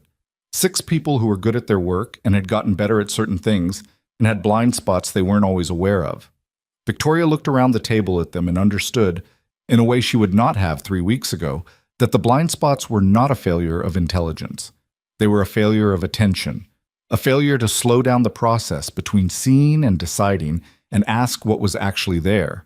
It was correctable, not completely, not permanently, not without constant effort and without relapsing and without the ongoing discomfort of catching yourself mid-assumption and having to back up, but correctable. That was, she was realizing, the thing Nathan Cross had understood that she hadn't. Not that the quick read was always wrong, but that the confidence in it was the problem.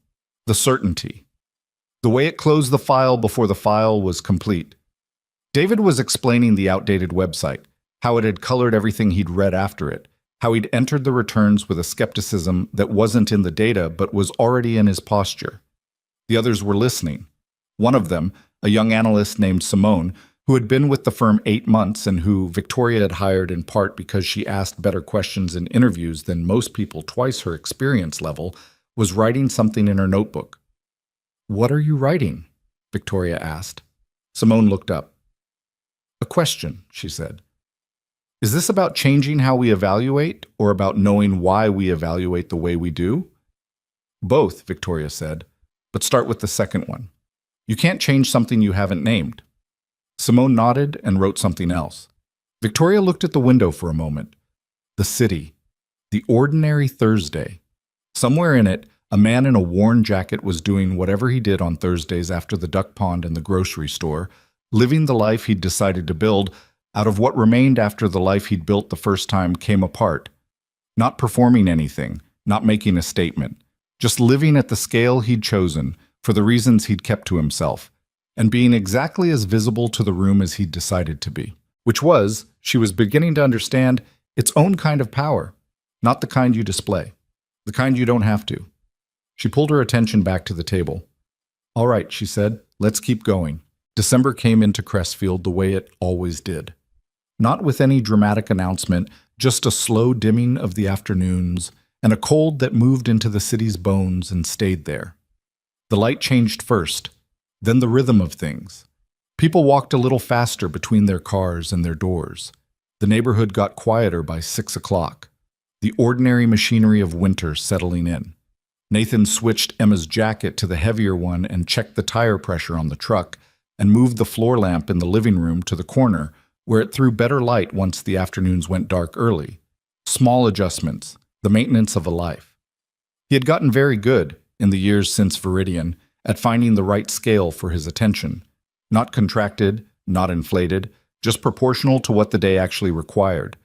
Emma had a school project, social studies, something about community, involving an interview with someone she admired outside her immediate family. She announced this at dinner with the purposeful calm of someone who had already decided everything and was simply bringing him current. "Mrs. Garland," she said. Their neighbor, 73. 41 years in the same house. She grew tomatoes in the summer and left them in paper bags on people's porches without notes. And her late husband had been a city engineer, and Emma had decided sometime in the past year that Mrs. Garland had a way of talking about things that made the things feel more true than they had before the conversation. "Good choice," Nathan said. "She said yes already," Emma said. "I asked her this afternoon when I got home."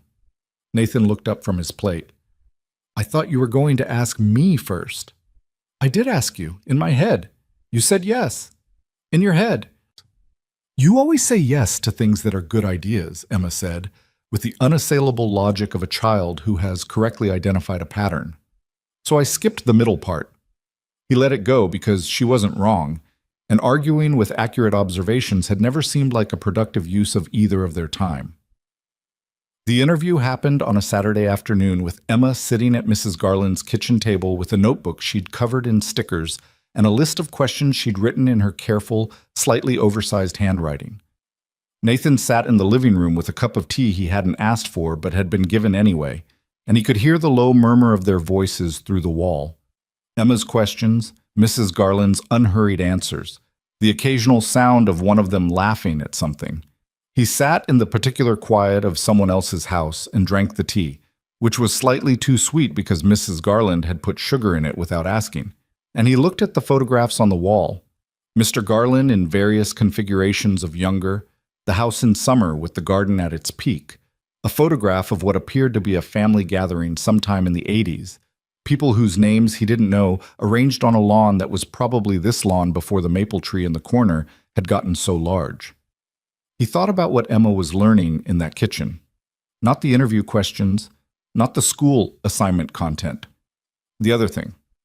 The thing you learn by sitting across from someone who has been alive long enough to have lost things and built things and lost them again and still makes tomatoes and leaves them on porches without notes. That kind of learning didn't have a worksheet. It happened sideways, in the spaces between the official questions, and it stuck in a different place than the stuff you were actually trying to remember. He had been trying to give her those moments, not systematically, not as a program, just by keeping the life small enough that there was room in it for a Saturday afternoon at a neighbor's kitchen table, by not filling every available space with productivity or achievement or the performance of forward motion, by understanding, and this had taken him longer than it should have, that the moments that shaped her were rarely the ones he planned. Emma came out of the kitchen 45 minutes later with 3 pages of notes and an expression of quiet satisfaction. She was a math teacher, Emma said as they walked home across the 2 lawns. Before she retired. For 31 years. I didn't know that. She said the hardest part wasn't the math.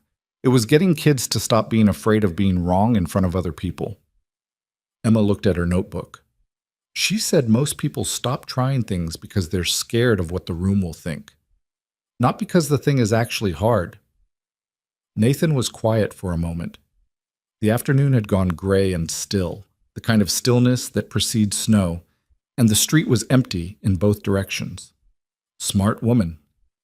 She said she used to tell her students that the room is always less interested in your mistake than you think it is, Emma said, because everyone in the room is mostly thinking about themselves. That's true. Is that why you didn't turn around at the bank? Emma said. When that person laughed, because you knew the room was thinking about itself? She asked it without looking at him, reading her notes as they walked, the question dropping into the conversation with the casual precision that he had come to recognize as her specific mode of getting at things she'd been holding for a while. He thought about it honestly. Partly, he said, and partly because turning around would have been for me, not for you, and that morning was about you. Emma looked up from the notebook. How was it about me? Because you were watching how I handled it, Nathan said. Kids always are. You're building a model of how to be in rooms that don't expect you. He paused. I wanted the model to be worth having. Emma walked in silence for a moment. Then she said, I think it was. It was the most direct thing she had said to him about that morning in the weeks since it happened. And it landed the way simple, true things land when someone says them without trying to make them land. Clean, no echo, just there. He didn't say anything. She went back to her notes. They went inside and Nathan started dinner and Emma sat at the kitchen table doing homework. And the ordinary evening assembled itself around them the way ordinary evenings do, without ceremony, without anyone marking it as significant. But it was. Those always are, even when no one says so. The expansion of Hale Capital Partners closed in February, 6 weeks after the secondary investor outreach had gone out. The raise came in slightly under the target, not dramatically under, just shy of the number Victoria had put in the prospectus, which was the way these things went when you were honest about the target, instead of setting it low enough to guarantee the headline. She was not disappointed. She had built the operational plan around a conservative version of the number, and the actual result was inside that range. What surprised her was not the capital. It was the conversations that came with it. 3 of the institutional investors who committed to the expansion had specifically referenced the risk disclosure section in their conversations with her team. Not in a critical way, in a way that indicated they had read it carefully and found it meaningful. One of them, a pension fund manager from the Midwest named Carol Stanhope, who had been in the industry longer than Victoria had been alive and who had the manner of someone who had outlasted several cycles of fashion and how smart money was supposed to behave, had said during the final call before commitment, the expectation bias paragraph, "Did you write that yourself?" "Yes," Victoria said. "I've read a lot of prospectuses," Carol said. "That's not language people usually put in prospectuses." "I know." "Why did you?" Victoria had thought about how to answer this. She had several professional framings available: differentiation, authentic positioning, a genuine belief in the philosophy as performance driver. All of them were true. None of them were the whole answer. "Because I needed to put it somewhere I couldn't take it back," she said. Carol was quiet for a moment. "That's a good reason," she said. "We're in." Victoria had written it down afterward, not in the left drawer, not in a private document, in the team meeting notes from the debrief she ran the following morning. She read it aloud to the room. She said, "This is what happens when you say the true thing instead of the strategic thing. Sometimes they're the same thing. Start trying to make them the same thing more often." David Park wrote it down. Simone wrote it down. The others wrote it down or didn't, and that was their business. But Victoria had said it in a room, and it was in the notes, and the notes were in the shared drive, and that meant it was on record, which was the only kind of accountability she knew how to trust.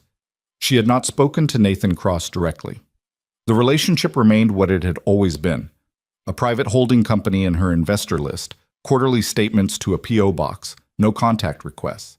She did not push for more than that. She understood, with a clarity that had sharpened since November, that what he'd given her was not an ongoing consultancy or a mentorship or any kind of relationship that required tending. He had simply reflected something back at her with enough accuracy that she couldn't ignore it. And then he had returned to his own life, which had nothing to do with her. That was, she had decided, the correct amount. Not every encounter that changes you owes you a continuing relationship with the person who changed you. Sometimes the thing is complete as it stands. Trying to build more on top of it would have been her instinct. Convert, expand, develop. And she was getting better at recognizing when that instinct was useful and when it was just a reflex. This was a reflex. She left it alone. What she did not leave alone was the work, the internal evaluation process that she'd started in November, the backward look at their first read habits, the examination of the file closing instinct, had become a standing agenda item in the weekly team meeting. Not a big item, not a lengthy discussion every week, just a small recurring question. Where did we close the file early this week, and what did we do about it when we noticed? Sometimes the answer was nothing had come up.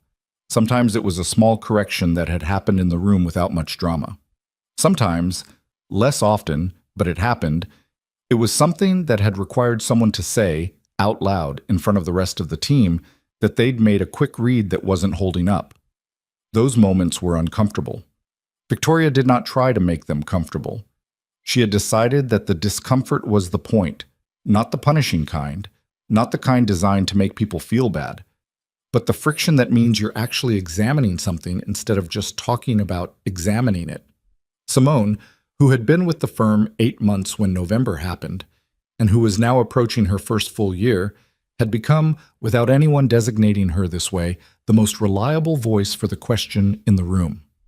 She asked it the way Emma asked things, without agenda, just genuinely wanting to know. Victoria had noticed this and had noted it in Simone's review in a way that she hoped communicated that it was valued, because things that are valued but not explicitly named have a way of quietly disappearing. The firm was not transformed. Victoria was honest with herself about that. Transformation was a word for speeches and retrospectives. What was actually happening was slower and less dramatic and more real. A series of small corrections, each one requiring the same willingness the first one had, each one a little less unfamiliar than the last. That was how change actually worked, in individuals and in organizations. Not in the lobby moment, in everything that came after it, in the daily accumulation of different choices, most of them unglamorous, none of them final. She was okay with that. She was, in fact, more okay with imperfect ongoing process than she'd ever been with clean finished results, which was itself a change she hadn't anticipated. Nathan Cross had a Thursday routine that had not substantially changed in 3 years, and this was, in his view, one of its primary virtues. He dropped Emma at school. He went to Morrow's diner for coffee and spent an hour with whatever reading he was working through. Not news, not market reports, but actual books, the kind with chapters. The habit something he'd reclaimed in the year after Viridian when he'd had a lot of empty evenings and needed to put something in them that wasn't the inside of his own head. He went to the grocery store or the hardware store or wherever the week's practical requirements pointed him. He picked Emma up at 3:15. The Thursday in March that was approximately 4 months after the bank was otherwise unremarkable. It was one of those early spring days that can't quite decide whether winter is done. Cold in the shade, almost warm in the sun, the kind of day that makes people check the weather app twice because they don't trust their own assessment. Nathan had on the gray-green flannel jacket because the gray-green flannel jacket was warm enough for this kind of day, and he saw no reason to replace a thing that worked. He went to Morrow's. He sat in the same booth.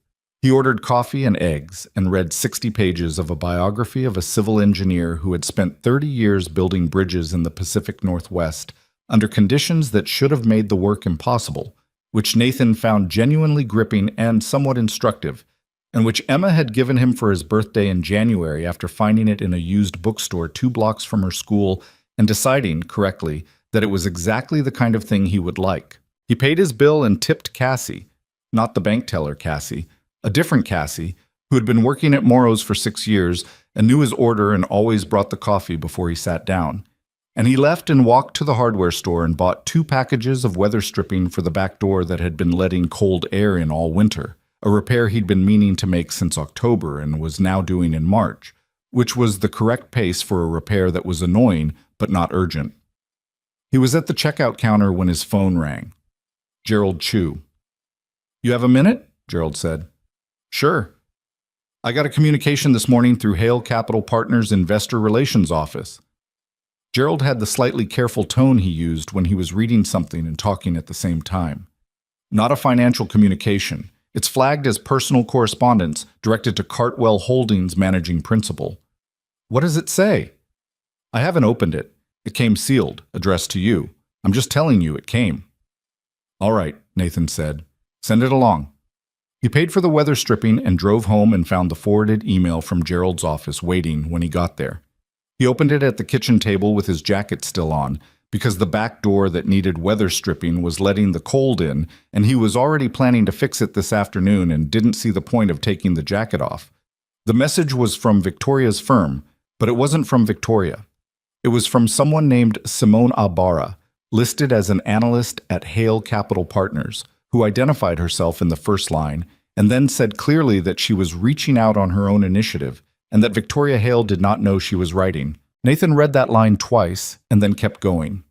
Simone wrote that she had been with the firm when the prospectus was drafted, and she had been in the team meeting in November and the meetings after it, and she was writing because she had wanted to tell him, and she understood this was an unusual thing to do, and she had gone back and forth about it, and she was doing it anyway. That whatever had happened between him and Victoria Hale in the fall had changed something in the room she worked in. She wrote that she was 28 years old and had come into this industry understanding that she would have to work twice as hard to get half the consideration, and that this was not fair but was the material reality, and she had been building her own set of armor against it, and the armor was starting to look a lot like the things she was defending herself against. She wrote, "Watching someone take apart their own assumptions, out loud, at the front of the room, and not dress it up or make it sound strategic. I don't know what you said to her or what she said to you, but something was different after November, and I wanted someone to know that it reached further than you probably knew." She signed it with her name and her direct email and a line that said, "You don't need to write back. I just needed to say it to someone who wasn't in the room." Nathan sat with the letter for a while. Outside, the March day was doing its indecisive thing with the temperature. The back door was letting a thin thread of cold air in along the bottom seal, which he could feel from here when the wind moved. The weather stripping was on the counter in its packaging. The kitchen was quiet. He thought about a 28-year-old woman building armor and watching it take the shape of the thing she'd built it against. He knew something about that. The years at Viridian, before Derek Calloway, and the pivot point. He had built his own version of that armor. The relentlessness, the competitive intelligence, the constant measurement of his position against the room. He had called it ambition. He had called it drive. And some of it had been those things, genuinely. But some of it had been the shape the armor took, and the armor and the things he'd been defending himself against had become hard to distinguish from each other by the end. What had happened after Viridian was not enlightenment.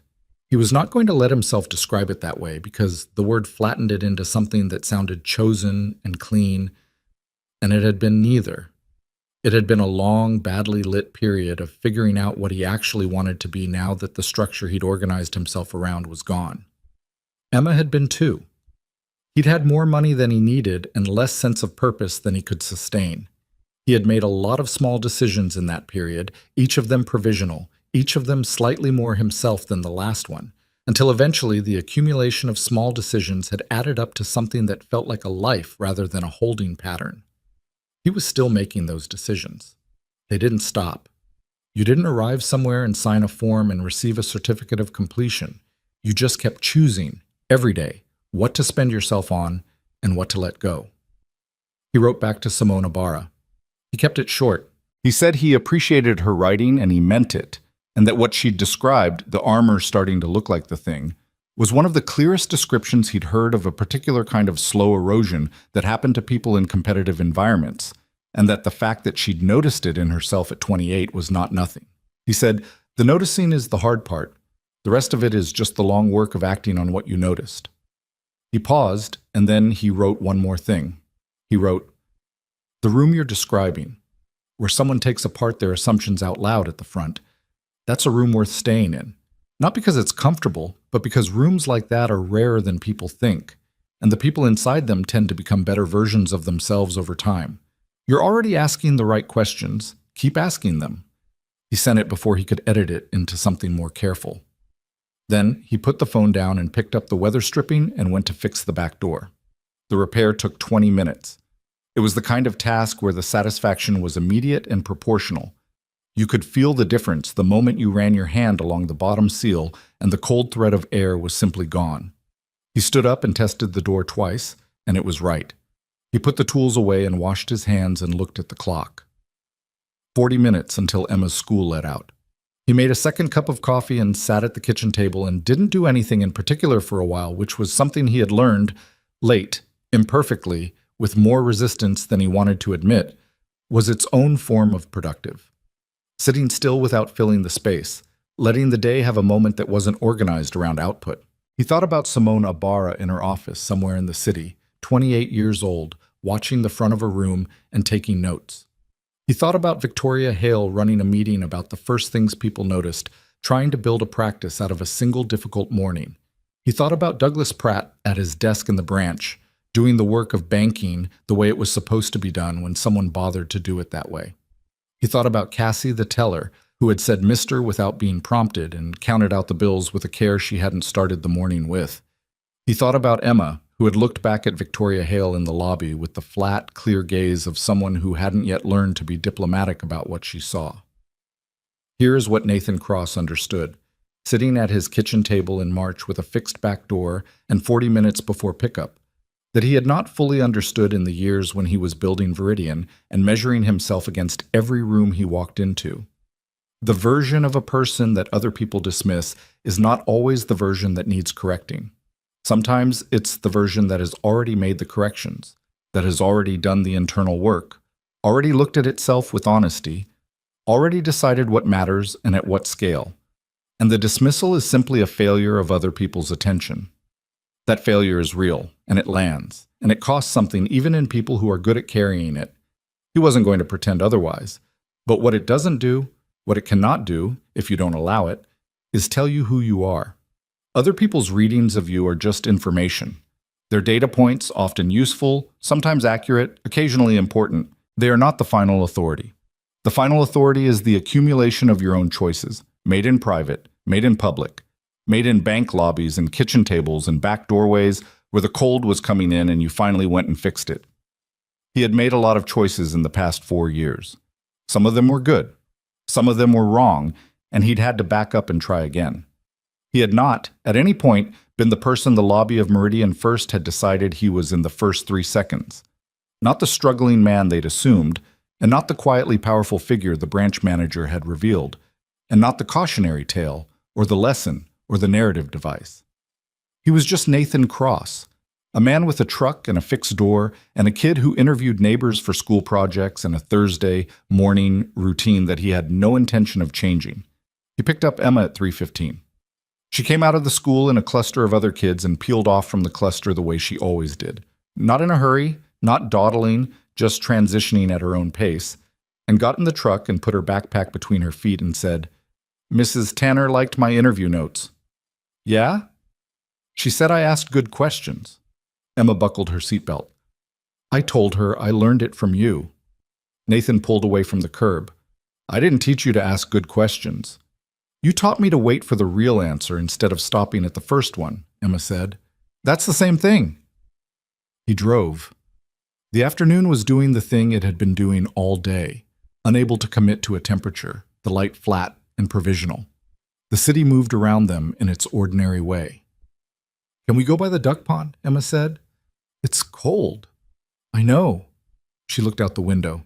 "I want to see if the ducks came back yet." He turned toward Garfield Park. It was not on the way home. It was not particularly warm for standing on a bridge.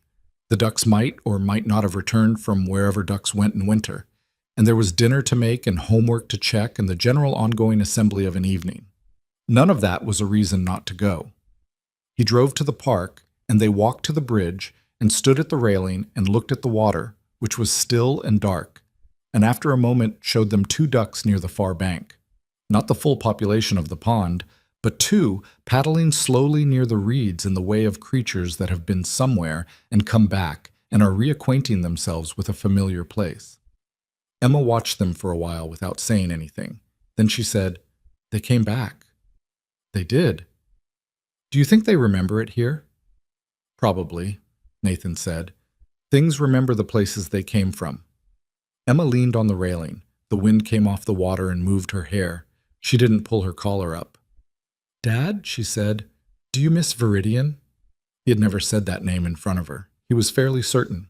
She had either heard it somewhere, Gerald maybe on a phone call she'd been in the room for, or she'd found it the way children found things in the digital age, which was without trying and without warning.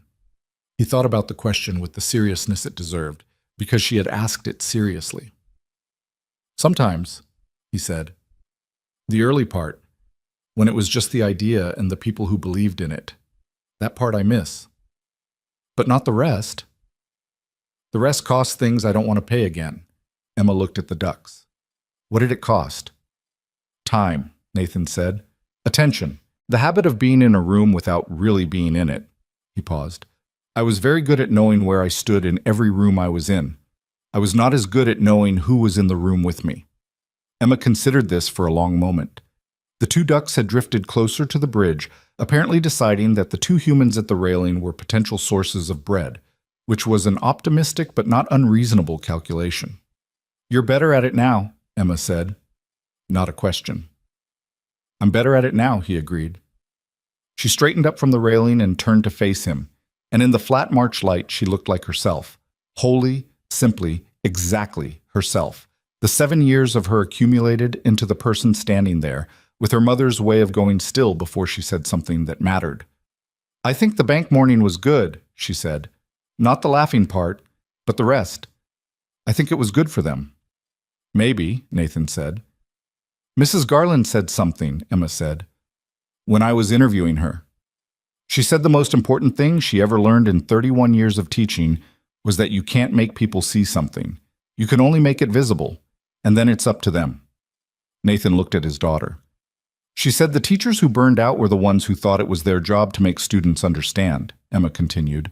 "The ones who lasted figured out it was their job to make the thing clear, and then wait." The ducks had given up on the bread possibility and drifted back toward the far bank. The wind came off the water again, this time carrying the first real cold of the afternoon, the kind that meant it was time to go. "Smart woman," Nathan said, for the second time in 4 months about the same person. "I know," Emma said. "I picked her on purpose."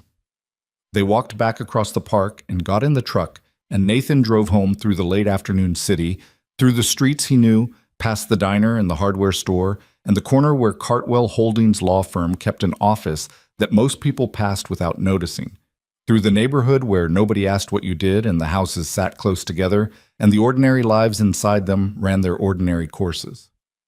He pulled into the driveway. Emma was already unbuckling before the truck stopped, the way she always was, ready for the next thing. She stopped with her hand on the door. "Dad." "Yeah." She didn't turn around.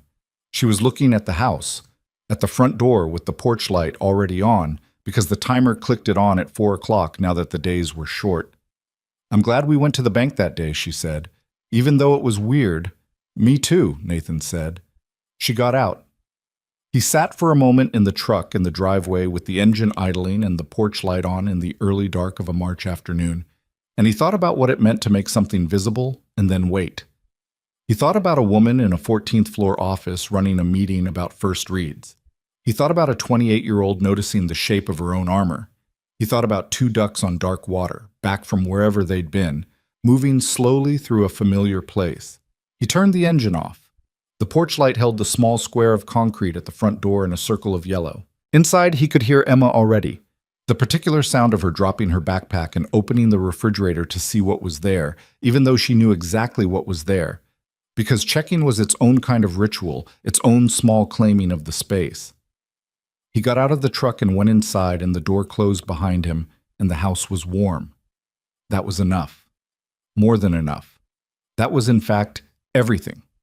Not because everything was simple, or because the hard parts were resolved into something clean, or because the story of a man in a lobby and a morning in November had arrived at some destination where the lessons were fully integrated and the characters had completed their arcs and the thing was finished. People don't finish. They continue. They carry what they've learned and keep making mistakes and catch themselves and do the work again the next day. Victoria Hale would walk into a room next week and make a quick read she shouldn't and have to back up. Nathan Cross would spend a morning on something that didn't matter and miss something that did. Emma would grow up and build her own version of armor and have to look at it honestly and decide what to keep and what to put down. None of that stopped. What changed was smaller and more durable than stopping. What changed was the 3 words in the margin of a letter, underlined and kept. The paragraph in a prospectus that couldn't be taken back. The model a father built in the watching eyes of a 7-year-old on a Thursday morning when the room made its assumptions, and he simply stood in his own skin and did not give the room the power to define him. That was the thing that held, not the revelation, not the moment. The daily decision to keep being the version of yourself you chose, in rooms that may or may not be paying the right kind of attention. And the porch light on at 4 o'clock, and the ducks coming back. And a child's voice from the kitchen asking what's for dinner, and the whole ordinary, irreplaceable weight of a life that was exactly the right size. The dinner that night was pasta, the regular kind, not whole grain, with a jar sauce that Nathan had improved with half an onion and some garlic and a pinch of red pepper flakes, which was the extent of his culinary ambition on weeknights and which Emma had declared acceptable sometime around age 5 and never revisited. She ate with one elbow on the table, which he corrected once and then let go, because there were only so many battles worth having at dinner and elbow positioning was not in the top tier. Tyler said his dad has a boat, Emma said between bites. Okay. A big one. They go out on the lake in summer. That sounds nice. Emma twirled pasta around her fork with the concentration of someone performing a technical maneuver. Do you want a boat? Not particularly. Why not? Nathan considered this genuinely, because Emma's questions generally deserved genuine consideration. Because I'd have to store it somewhere and maintain it. And I'd probably only use it 4 times a year, and the 4 times I used it, I'd be thinking about the storing and maintaining. Emma thought about this. So it's too much thing for how much you'd actually use it. Exactly. That makes sense, she said, and went back to her pasta, apparently satisfied. This was the texture of their evenings. Not profound, not cinematic, not the kind of conversation that would make it into any accounting of a life as a significant moment. Just a man and his daughter at a kitchen table talking about boats and pasta and the ordinary friction of a Tuesday or a Wednesday or a Thursday, whatever the day was. The accumulation of those evenings was the actual substance of what he was building now, and he had stopped, mostly, feeling like he should be building something larger. That had taken longer than he'd expected. The pull toward scale was deep in him. The instinct to expand, to grow, to measure the current thing against a larger possible thing and find it lacking. Viridian had fed that instinct for 6 years, and then the instinct had been one of the things that made the Callaway situation possible, because Nathan had been so focused on what the company could become that he had not paid adequate attention to what was happening inside it. He didn't say this to himself as self-flagellation. He'd done enough of that in the year after and had found it neither accurate nor useful. He said it as information, as data about himself that was now part of how he operated.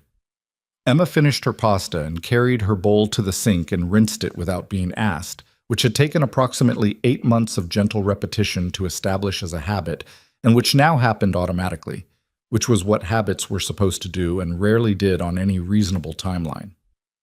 Can I read for an hour before bed? She said. What are you reading? The one about the girl who finds out she's been running the wrong race. He had bought her this book 3 weeks ago on the recommendation of a woman at the used bookstore who had said it was one of the best middle-grade novels she'd read in years, and Emma had been working through it with the focused intensity she brought to books she was genuinely inside of. 1 hour, he said. Lights out after. She went to her room. The house settled into the quiet of a child reading behind a closed door, which was a specific kind of quiet, present, inhabited, warm in a way that empty quiet wasn't. Nathan washed the dishes. He was thinking, without quite meaning to, about what Emma had said on the bridge, the thing from Mrs. Garland. You can't make people see something, you can only make it visible, and then it's up to them. He had not, in November, set out to make anything visible. He had gone to the bank for $50 and his daughter's company and had not had any particular intention beyond that. The visibility had been incidental, a function of Douglas Pratt doing his job, which was itself a function of Nathan having the kind of accounts that prompted branch managers to walk across lobbies. None of it had been designed. None of it had been aimed at Victoria Hale or the person who had laughed or any of the others in the room. And yet something had happened anyway. Something that had moved from a lobby to an office to a prospectus to a team meeting to a 28-year-old woman writing a letter to a stranger because she needed someone outside the room to know what had shifted inside it. That was the thing about visibility, he thought. You couldn't control where it went once it was out there. The moment you stopped managing your own presentation, stopped calculating what the room would see and how it would receive it, the thing that was actually there became available in ways you couldn't predict and hadn't planned for. Simona Barra had not been a variable he'd considered. She hadn't even been in the bank. She was 3 removes from the original moment, a ripple from a ripple, and she had written him a letter that was as honest as anything he'd received in years. You can only make it visible. and then it's up to them. He dried his hands and turned the kitchen light down to the low setting he used in the evenings, and sat for a while at the table without doing anything in particular. The house made its small sounds, the heat cycling, Emma's occasional movement behind her door, the settling of the walls in the cold. He thought about Derek Calloway. He did this less than he used to. In the first year, it had been frequent and consuming, the mental return to the moment of discovery, the reconstruction of the 11 months he hadn't seen, the ongoing argument with himself about what he'd missed, and whether it was blindness or trust, and whether trust and blindness were always distinguishable from the inside. He had worked through most of that. Not all. You didn't work all the way through something like that. You just got to the point where the return trips were less involuntary and the argument was quieter. What he came back to, when he came back to it now, was not anger. The anger had been real, and he'd let himself feel it, and he'd also not let it make his decisions, which was the best you could do with anger. What he came back to was something more like information, the specific, permanent, irreversible lesson of having trusted the wrong read. He had trusted Derek because Derek was good in rooms, and Nathan had confused being good in rooms with being good. They were related skills, but they were not the same skill. And he had not known the difference clearly enough at 32, and now he did. And that knowing had cost him something considerable, and it also made him considerably better at something important. He did not think he would have traded it. That was a hard thing to admit, even privately, even years later. That the thing that had broken a company he'd built from nothing had also clarified him in ways that nothing before it had. He was not glad it happened. He was not grateful for it in any framing that made the harm sound generative. He was just honest about what it had produced alongside the damage, because refusing to see that would have been its own kind of waste. The kitchen clock said 9:14. Emma's light was still on. He could see the thin line of it under her door. He'd give her until 9:30 and then knock. He thought about the expansion prospectus. The paragraph about expectation bias. He had not told Victoria Hale why he'd noticed it. Specifically, he had said it was seen, which was true and sufficient. But the reason he'd noticed it was that he'd written something almost identical in a private document 2 years after Viridian, in the period when he was building Cartwell Holdings' investment criteria from scratch. He had been writing the principles he wanted to guide the portfolio, not for anyone else's eyes, just for himself, as a discipline. And he had written, "Do not let surface indicators substitute for the actual signal. The thing that looks like the thing is not always the thing. What looks like risk is sometimes discipline operating in unfamiliar conditions. What looks like pedigree is sometimes pattern matching to a template that was built in different circumstances." He had written it down because he'd failed at it. He had written it down because the way to not fail at something again was to make the principle explicit, put it where you could see it, and then check yourself against it. Victoria had done the same thing. She had taken a private understanding, a thing she'd arrived at through difficulty, at cost to herself, and she'd put it in a document where other people could see it and where she could be held to it. That required a specific kind of nerve that was different from the nerve that built companies or raised capital or walked into rooms where you were underestimated. He respected it. He hadn't said so directly, but he had told Gerald to tell her it was seen, and he trusted she'd understood what he meant. At 9:29, he knocked on Emma's door. "One more page," she said from inside. "You've had one more page 4 times in the past week." A brief pause. "This is a particularly good part." "It'll still be good tomorrow." Another pause, slightly longer. Then the sound of a book being closed and set down, not thrown, set down, which he noted as a sign of genuine acceptance rather than performance of acceptance. The light went out. "Dad," she said through the door. "Yeah." The girl in the book figured out she was running the wrong race because she kept losing and she couldn't figure out why, and then someone told her to look at what race she was actually in, not the one she thought she was in. Nathan stood in the hallway. "And?" "She'd been trying to win somebody else's race," Emma said. "The whole time. She didn't even know." He stood with that for a moment. "Does she switch races?" "I don't know yet," Emma said. "I'm not done." "Good night, Em." "Good night, Dad." He walked to his own room and sat on the edge of the bed in the dark for a while. The somebody else's race. He had run that race for 6 years at Viridian, and he'd been good at it, and it had still been the wrong race. Not wrong because he'd failed, but wrong because the winning conditions were defined by things that turned out not to matter to him when he got close enough to examine them. The size of the company, the position in the market, the room's acknowledgement of where he stood. He had lost that race and found a different one, and the different one did not have a leaderboard and did not have a winner and did not end at a number, and he would be running it for the rest of his life without a finish line, and that was, as far as he could tell, entirely correct. The city was quiet outside his window. The March cold had settled in for the night. Somewhere in Crestfield, a 14-floor office building was dark except for the lobby and the elevator lights, and the work that had happened inside it today was done, and the people who had done it were in their own rooms in their own houses, running their own versions of the things they'd decided to run toward. Nathan Cross lay back and looked at the ceiling and let the day finish itself. He had fixed the door. He had fed his daughter. He had watched 2 ducks on dark water and understood, in the way you understand things that don't require explanation, that they were right where they were supposed to be. So was he. That was not a small thing. It was, in the end, the only thing that held its value across every circumstance he'd moved through. Every gain, every loss, every room that had read him wrong, and every letter that had read him right. The knowledge of where you stood arrived at honestly, without the room's permission. He closed his eyes. Outside, the porch light was still on, holding its small circle against the dark, the way it did every night until the timer clicked it off at midnight, faithful and unhurried, asking nothing from anyone, simply there.